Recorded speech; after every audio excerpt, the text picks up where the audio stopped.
শিক্ষার্থীরা আজকের ক্লাসে আমরা আলোচনা করব শর্টিং এবং ইন্ডেক্সিং নিয়ে। তো আমরা প্রথম অংশে শর্টিং নিয়ে আলোচনা করব। আসলে দেখো শর্টিং মানেটা কি? দেখো শর্টিং মানে হলো সাজানো। শর্টিং মানে কি? সাজানো। দেখো আমাদেরকে ডেটাবেসে বিভিন্ন রকমের একটা ডেটাবেসে তো অনেকগুলো তথ্য থাকে। ওই তথ্যের ভিতর মনে করো তুমি একটা অফিসে চাকরি করো, ওই অফিসে 500 জন শ্রমিক কাজ করে। তো অফিসার তোমাকে এসে বললো আমার এই অফিসে সবচেয়ে কম টাকায় চাকরি করে কে, তা বলো। তুমি এরকম টেবিল থেকে কিভাবে বলবা কে বড়? 500 জন তো তুমি সিরিয়ালে সাজাও না। তো এই শর্টিং এবং ইন্ডেক্সিং এর মাধ্যমে তুমি চাইলে ওইখান থেকে খুব সহজে বলে দিতে পারবা কে সবচেয়ে কম টাকায় চাকরি করে, কে সবচেয়ে বেশি টাকায় চাকরি করে, বেতনের দিক দিয়ে কার অবস্থান দ্বিতীয়, কার অবস্থান তৃতীয়। এই জিনিসগুলো কিন্তু আমাদের এই শর্টিং এবং ইন্ডেক্সিং এর মাধ্যমে কি করা যায়? বের করা যায় খুব সহজে। এখন দেখো এই শর্টিং এবং ইন্ডেক্সিং এটা দুই প্রকার। তো আমরা সর্বপ্রথম শর্টিং নিয়ে আলোচনা করতেছি। দেখো একটা নাম হলো ঊর্ধ্বক্রম আর একটা হলো নিম্নক্রম। কেমনটা একটা জিনিস খেয়াল করো, আমরা ছোটবেলা ঊর্ধ্বক্রম নিম্নক্রমের অঙ্ক করছি। মনে করো তোমাকে দিল যে 10, 50, 90, 17, 77 এটার সাথে। ঊর্ধ্বক্রম মানে কি? উপর থেকে নিচে যাবে। এখানে সবচেয়ে বড় কে? 90, তখন এখানে হবে 90। এরপরে কি আছে? দেখো 77, এরপরে 50, এরপর আমাদের কত আছে? 17, এরপর কত আসে? 10। এই যে দেখো আমরা যে উপর থেকে সংখ্যাটা নিচের দিকে লিখলাম, এটার নাম কি? আমাদের ঊর্ধ্বক্রম। দেখো আমরা এইটাকে এভাবে না সাজিয়ে এভাবেও সাজাতে পারতাম।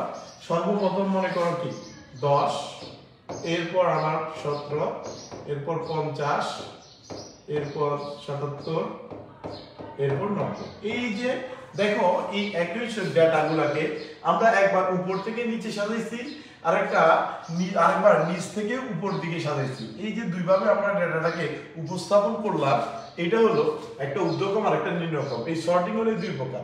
তুমি এই যে দেখো এখানে নিচে ইংরেজি অক্ষর আছে, এগুলোকেও তুমি চাইলে কি করতে পারবা? সাজাইতে পারবা। ঊর্ধ্বক্রমের সাথে সবচেয়ে উপরে কে আছে? এখানে দেখো, এখানে সবচেয়ে উপরে আছে এল, তখন বসবে এল। এরপরে কি আছে? আমাদের ইংরেজি অক্ষর এফ, এফ এর পর আছে আমাদের ডি, ডি এর পর সি, সি এর পর এম। আবার তুমি চাইলে এটাকে এভাবে সাজাইতে পারো যে সর্বপ্রথম নিম্নক্রম থেকে যদি সাজাই, প্রথমে এ, এরপর সি, এরপর ডি, এরপর এফ, এরপরে এম। এই যে দেখো এইভাবে আমরা যে কোনো ডেটাগুলোকে যখন ঊর্ধ্বক্রম বা নিম্নক্রমে সাজাই, এই জিনিসগুলো মূলত শর্টিং। ঠিক আছে? এখন দেখো এই শর্টিং করতে গেলে কিভাবে শর্টিং করে? মনে করো তোমাকে পরীক্ষায় এমন একটা টেবিল দিবে ডেটাবেসে, তো ওইটাকে বলবো যে তুমি এটাকে শর্টিং করো। এখন দেখো এটা শর্টিং করার পূর্বে তোমাকে বললো যে মনে করো আমরা এখানে 3 জনের ডেটা দিয়ে দিছি, বলবে যে এখানে যে ডেটাগুলো আছে এই মনে করো জিপিএ, এখানে সবচেয়ে বেশি জিপিএ কে পাইছে তা অনুসারে ক্রম অনুসারে সাজাও। তখনকার সময় দেখো তোমাকে এই টেবিল থেকে যেহেতু আমরা জিপিএ ফিল্ড অনুসারে করতেছি, তখন তোমাকে দেখতে হবে জিপিএ সবচেয়ে বেশি পাইছে কে? 5। তখন আমাদের দেখো এটা আমরা যদি সাজাই, সর্বপ্রথম আছে রুল, এরপরে আছে আমাদের দেখো নেম, এরপরে আছে আমাদের জিপিএ। তখন একটা জিনিস দেখো সবচেয়ে বেশি জিপিএ 5 কার? আমিনুর রহমান। তখন আমরা লিখবো দেখো আমিনুর রহমান। দেখো ওর রুল কত? 03, ঠিক না? এরপরে কে পাইছে? এরপরে পাইছে 4.50, ঠিক না? রুল কত? 404। দেখো নাম কি? জয়া, জিপিএ 4.50। এরপরে কে পাইছে? 4 পাইছে এলিসা, তখন 02, এলিসা, জিপিএ 4। এরপরে আছে রাহুল আমিন, রুহুল আমিন, রুহুল আমিনে দেখো রুহুল আমিন, ও সবচেয়ে কম পাইছে 3.50। এই যে দেখো আমরা এই জিপিএ এর ফিল্ড অনুসারে এই যে আমরা একটা সর্টেড ফাইল পেলাম, যেটা হলো নতুন তৈরি হয়েছে।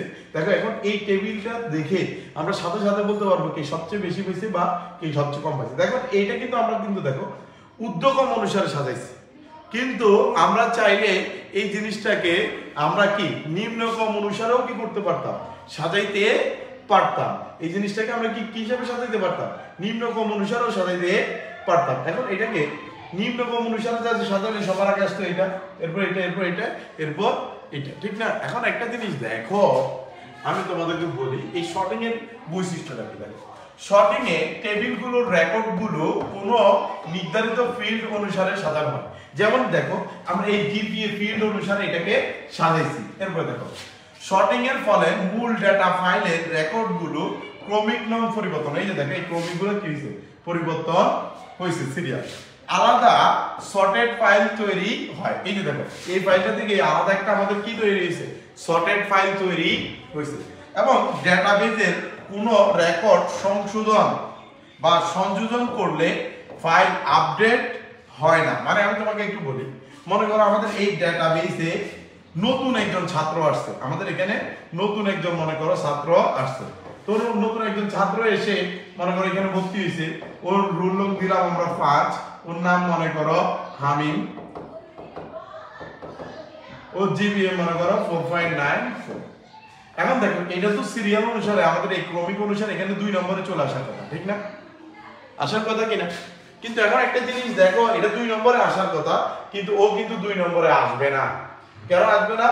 এইখানে আসতে হলে আমাকে কি করতে হবে, এই ফাইলটা আমার দেখো মূল ডেটা ফাইলে কিন্তু আমার নতুন একটা রেকর্ড সংযোজন হয়েছে, কিন্তু এটাকে যদি আমার ওই শর্টিং করা ফাইলে আনতে চাই তাহলে আমাকে এটাকে আবার শর্টিং করতে হবে। তাহলে এটাকে আমার আবার কি করতে হবে, শর্টিং করতে হবে। আবার শর্টিং করলেই তখন আমার এই ফাইলটা এখানে এসে কি হবে, সংযুক্ত হবে। এটার জন্য আমাদের দেখো ডেটাবেজে কোনো রেকর্ড সংশোধন বা সংযোজন করলে ফাইলের আপডেট হয় না। এটা ফাইল কি হয় না, আপডেট হয় না। কথাটা মনে রাখতে হবে। এখন দেখো যে আমাদের পরীক্ষা আসে শর্টিং করার পদ্ধতি, শর্টিং করার পদ্ধতি আমরা কিভাবে একটা ফাইল শর্টিং করি। দেখো শর্টিং করতে গেলে কি করা লাগে, যে ফিল্ডের উপর শর্টিং করা হয় সেই ফিল্ডের উপর মাউসের পয়েন্ট রাখতে হবে। মনে করো তুমি জিপি এটাকে শর্টিং করবে না, এটার উপর মাউসের পয়েন্ট রাখতে হবে।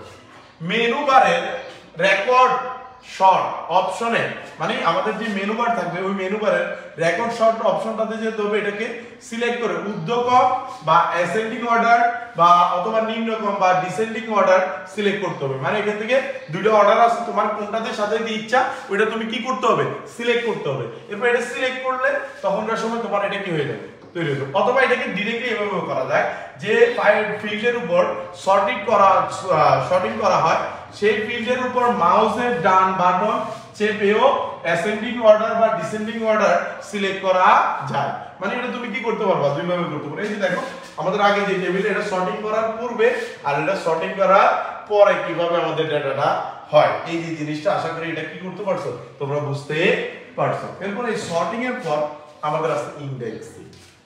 দেখো ইন্ডেক্সিং জিনিসটাতে কি হয়, ইন্ডেক্সিং ও সেম দুই প্রকার, একটা হলো ঊর্ধ্বক্রম নিম্নক্রম। কিন্তু ইন্ডেক্সিং এ হলো সর্বপ্রথম তোমাকে ইন্ডেক্সিং করতে গেলে ও ডিরেক্টলি একটা নতুন একটা ফাইল তৈরি করে। দেখো ইন্ডেক্সিং এ নতুন একটা এখানে তোমাকে ইন্ডেক্স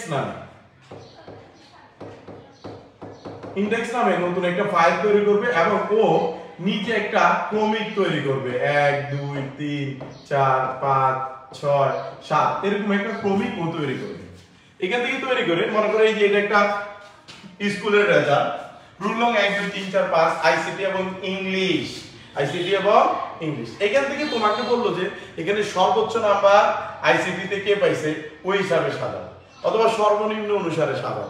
তখন তুমি যখন ইন্ডেক্সিং করবা তখন শুরুতেই কি করে নেবে, ইন্ডেক্স নামে নতুন ফাইল তৈরি হবে। এই যে ফাইলটা তৈরি হয়েছে, তৈরি হওয়ার পর ইন্ডেক্স ফাইল লজিক্যাল অর্ডার থাকে, মানে এখানে আমাদের লজিক্যাল ভাবে এটা কি থাকে, সাজানো থাকে। তখন এখানে কি আসবে, যদি আমরা ঊর্ধ্বক্রম অনুসারে সাজাই, এখানে মনে করো আমরা ইংলিশ সাবজেক্টটা দিয়ে সাজাই, ইংলিশে সবচেয়ে বেশি কে পাইছে, দেখো ইংলিশে সবচেয়ে বেশি পাইছে হলো এই যে রুল 5 95 পাইছে। এরপরে কে পাইছে রুল 3, এটা কি রুল 3 কে ধরবে।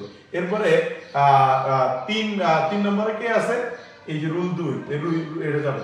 তারপর 4 নম্বরে কে আছে 70, এইটাতে যাবে। 5 নম্বরে এটা।